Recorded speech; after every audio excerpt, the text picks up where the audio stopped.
Okay, ito po, cover up king, si Senator Lacson. Ayon po yan kay Erice. Hindi po natin kakampi si Erice. Ulitin ko po, dilawan po si Erice. Siya po ay aminado siyang dilawan siya. No? Hindi po yan Duterte. Pero siya po ang nagsasabi na sila po ni Guanzon ng mga dilawan na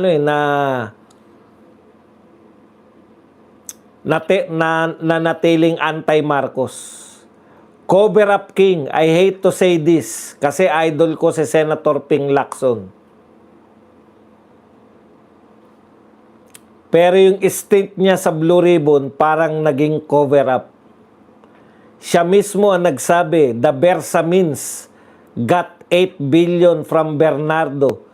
Siya ang nagsabi, pero hindi niya pinatawag. Hindi niya pinatawag si Amena Pangandaman, who signed all the SAROS. Maliwanag naman para sa akin, it's a cover up. Yan, Senator Ping Lacson, kung makapuna kay Senator Rodante Marcoleta, ganun-ganun na lang eh. And here you are, cover up king. Talagang opposite kayo ni Senator Marcoleta. Si Senator Marcoleta, he has the respect and admiration of many Filipino people. Pero ikaw, cover up king. Shame, shame. Ayan, pareho sila ng tuta niya. Ng tuta niya na si Erwin Tulfo. No? Ito pong hindi nila pag-iimbestiga. Ni hindi po sila kumikibo. Tandaan nyo po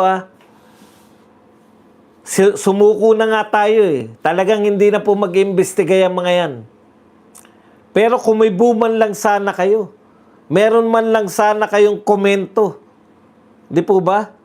Bakit po ang mga senador, lalo na po yung majority, bakit lahat kayo tahimik sa nangyayaring baha? Malinaw na malinaw yung sinasabi nito ni bahagi kayo ng cover up. No? Bahagi kayo ng cover up. Meron pa akong hindi na makita yung video ni Boy Tokes. Gusto ko sana iparinig sa inyo eh. Nawala na eh. Tinantusan ko yung kagabi. Sabi ko, mamaya to, maganda to. Yung anyabang-yabang ni Boy Tokes nung bago siya sa DPWH, sinasabi niya, kahit maubos kayong mga district engineer, papalitan lahat, kakasuhan lahat. Puta, ni isa yata wala nakasuhan eh.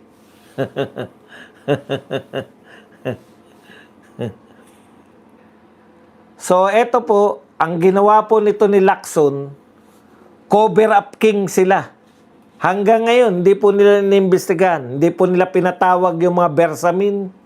Hindi po nila pinatawag yung mga si Amena Pangandaman. Ano na nangyari kay Amena Pangandaman? Tumahimik lang.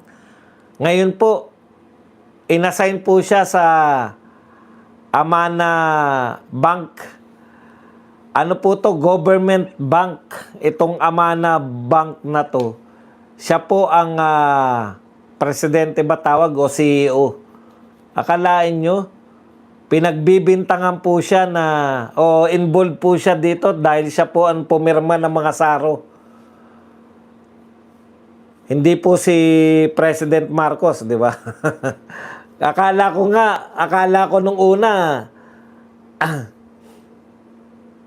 ko nung una si Amena Pangandaman, siya na lang yung gagawing scapegoat, di ba? Kaya tinanggal sa pwesto eh.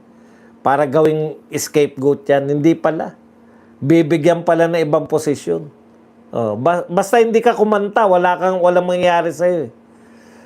Yung mga lumalaban po sa korupsyon, sila po. Ngayon, ito pong mga tao na nangangatwiran. Bakit nyo ini-impeach? O bakit nyo kinasuhan si BP Sara? Yung mga tao na to na nangangatwiran ng accountability.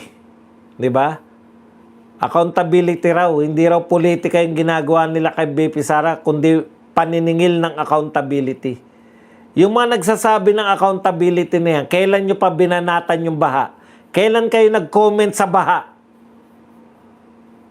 Lahat po ng mga pinagbintangan,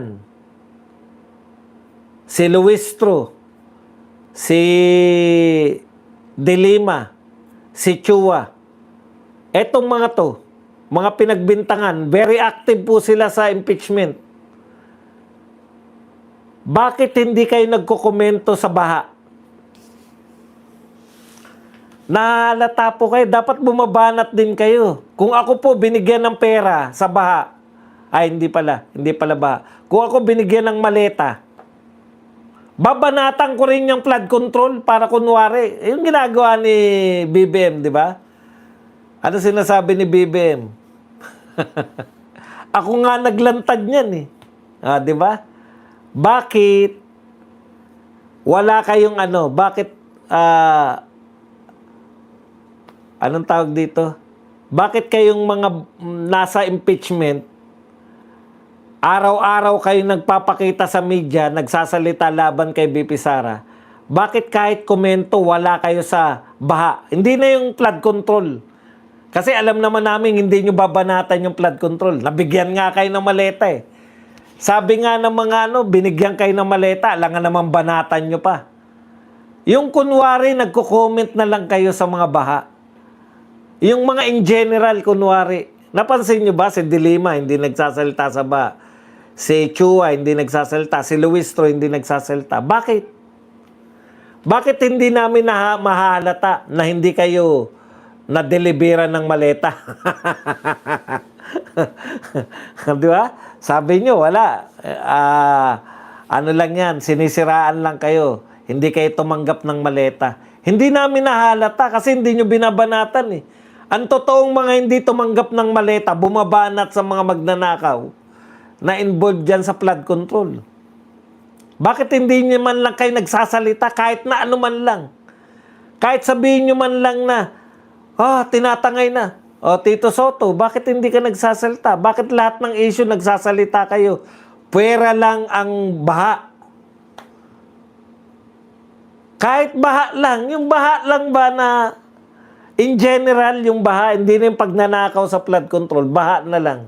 Iniiwasan yung topic yung baha. Lahat meron kayo eh. Nung putukan, meron kayong sinabi, Tacloban. Ngayon, bumaha, wala kayong sasabihin.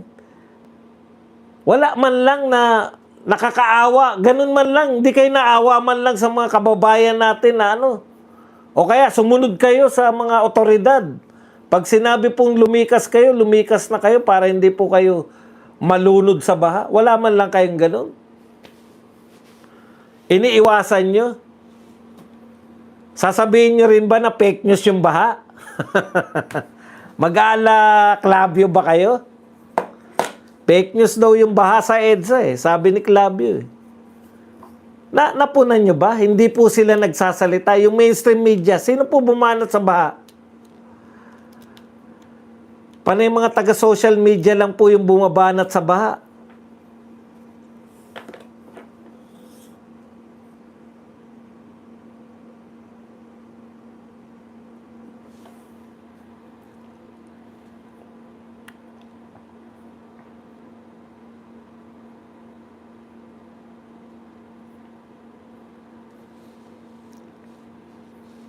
Kaya totoo yan. Ikaw, Erwin Tulfo, sumausaw ka sa Batanes.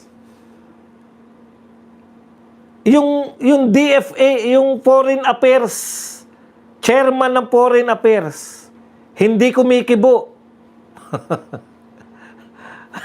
Ikaw, Erwin Tulfo, naunahan mo pa yung pagsasalita ng chairman eh. Ang chairman, alam ko, ang chairman si Mig Zubiri. May narinig na ba kayo kay Mig Zubiri tungkol sa Batanes?